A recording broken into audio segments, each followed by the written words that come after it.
قسەکردنی زیاتر لەبارەی کۆڕبەندی مەپس کە ئەمڕۆ کارەکانی کۆتایی هات هەروە قسەکانی سەرۆکوەزیران مەسرور بارزانی لەبارەی دۆخی عێراق گفتوگۆکەین لەگەڵ بەڕێز کاظم زوبەیدی شرۆڤەکاری سیاسی و ئەمنی لە ستۆدیۆ میوانمانە. بەڕێز کاظم زوبەیدی بەخێر بێن. ئەهلەن وەسەهلەن بکم. سوپاس.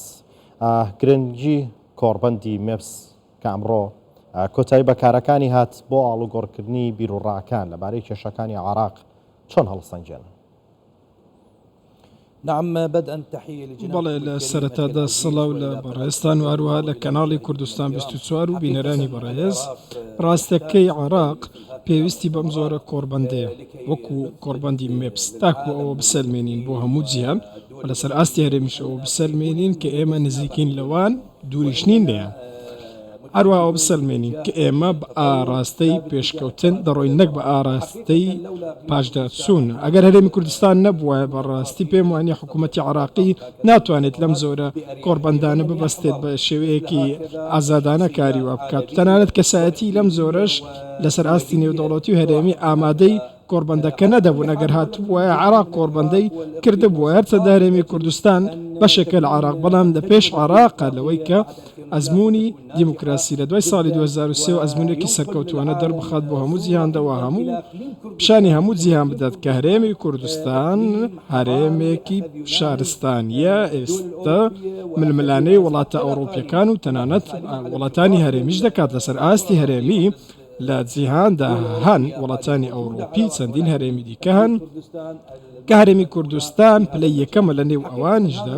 ئەمەی سەلماند و ڕاستەکەی ئەم کۆڕبەندە و ئەوەی کە من بینیومە سەبارەت بە تەورەکانی ئەم کۆڕبەندەش هەمووی جەختکردنەوەیە لەسەر ئاسایشی هەرێمی و هەروەها ئاسایشی کۆمەڵایەتی. من وەکو شارەزا قسە بکەم ئاسایشی کۆمەڵایەتی لە پلەی یەکەم هاتووە لە کۆمبەرەکە ئینجا لەسەر ئاستی ڕۆژهەڵاتی ناوەڕاست بەگشتی بە تایبەتی لەسەر ئەو ڕووداوانەی کە بەسەر کەسوکاری ئێمە هاتووە لە کەرتی غەزە، بەڵام بەگشتی کۆنگرەکە یاخود کۆڕبەندەکە هەمویان ڕشت بوون لەسەر ئەوەی کە پێویستە ئەم کارەی لە غەزە کراوە ئیسرائیل کردوێتی سەرکۆنە بکرێت. ئێمە ئێستا باسی ئاشتی دەکەین، باسی ئاسایش دەکەین لە کۆمەلگەکان و هەروەها کەسوکاری ئێمە لە غەزەدا. لەلایەکی دیکەوە من وای دەبینم وەکو بەڕێز سەرۆکوەزیرە مەسرور بارزانیش جەختی لێکردەوە کە پێویستە گوتاری هەرێمی لە بەرامبەر دۆزی غەزە گوتارێکی ئاقڵانە بێت. ئێمە وەکو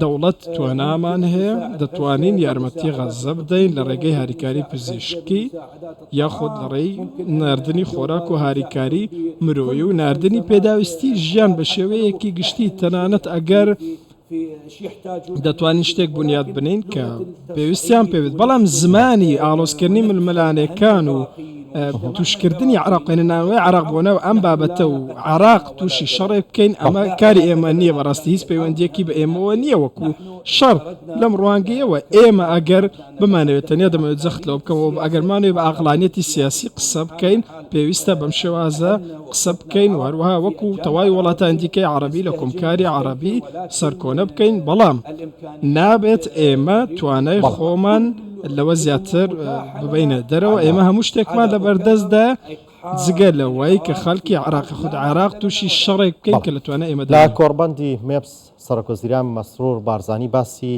لە بەشێکی قسەکانی باسی لە دۆخی عێراق کرد. پێویست هەڵوێستی عێراق چی بێت لەبارەی گۆڕانکاریەکانی ناوچەکە؟ ڕاستەکەی عێراق لەوەتەی هەیە لەوەتەی عێراق دروست بووە لە سەرەتای دروستبوونەوە پێی دەگوترێت کە لە سەری عەرەب. بۆچ پێی دەگوترێت کە لە سەری عەرەب؟ چونکە عێراق دەواازەی ڕۆژهەڵاتە بۆ گەلانی دیکە کەواتە ئەگەر بێت و ئاسایشی کۆمەڵایەتی و نێونەتەوەی لە عێراقدا هەبێت و وڵاتێکی یعنی دیموکراسی بێت ناوچەکە لە حاڵەتێکی باشدا دەبێت. دووەم بەڕێز سەرۆکوەزیرە مەسرور بارزانی باش خاڵێکی زۆر گرنگی کرد، من گوێم لە قسەکانی کرد.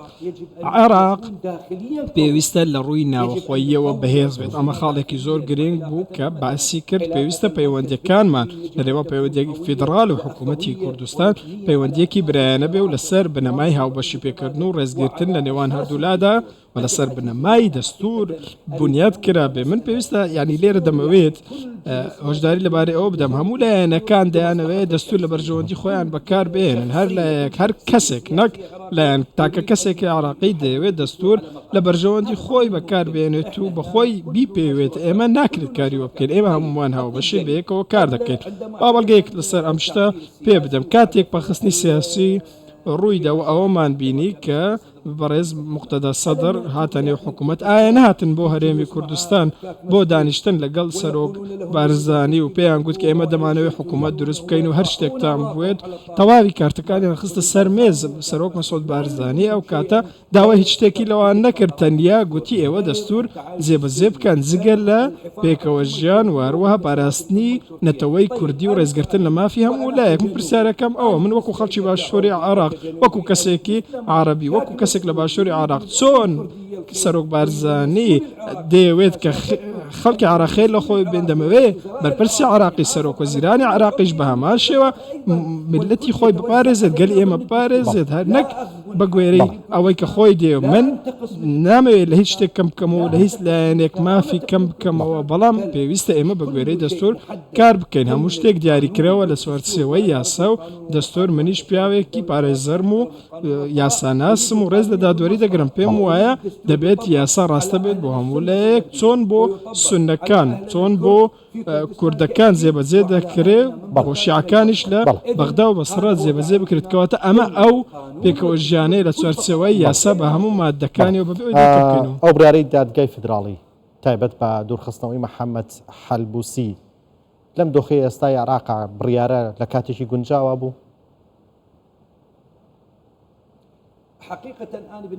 ڕاستەکەی من وەکو خۆم یاسای دادگای باڵای فیدراالی یاسایە کە پێویستە هەموو لایەک پێوە پابند بن و مای تا لە لێدان نییە.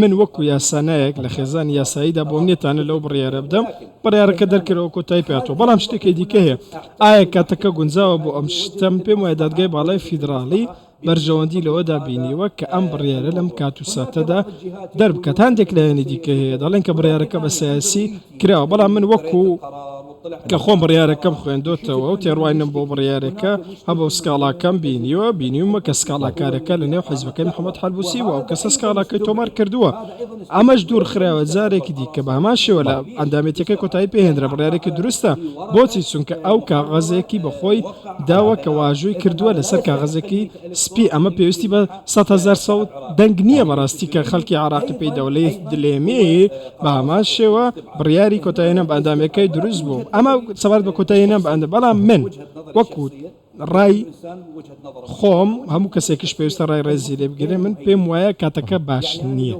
کاتی دەرکردنی ئەم بڕیارە نەبوو یعنی ئەگەر دوای هەڵبژارنەکان وای ئەم بڕیارە باشتر دەبوو وەکو پێشتر بڕیارەکە 5 ساڵیش دواخراوە ئەگەر جارێکی دیکە دواخرا بووایە تا کۆڵبژارەکان کۆتاییان پێدەهات من هەرچەندە بەشدار لە هەڵبژاردن ناکەم و بڕیارم دای بایکۆتی بکەم بەڵام هەڵبژارنەکان ئەگەر دوای هەڵبژارنەکان ئەم بڕیارە دەرکرا وایە زۆر باشتر بوو وەسوودیشی زیاتر بوو چونکە بارودۆخەکە تێک نەدەچوو بارودۆخەکەمان دەپارێز بۆچی چونکە بەڕێز محەممەد حەلبوسی جەماوەرێکی هەیە لە عێراقدا جەماوەرێکی زۆری هەیە بەتایبەتی لە ناوچەکانی خۆرئاوای عێراقەوەتە ئێمە لێرەدا نامانەوێت کە دادگای باڵای فیدراالی وەکو پێم گوتی ڕێزدەگیرەوە بڕیارەکانی بەڵام نامەوێت وەڵامی دیکە هەوێت.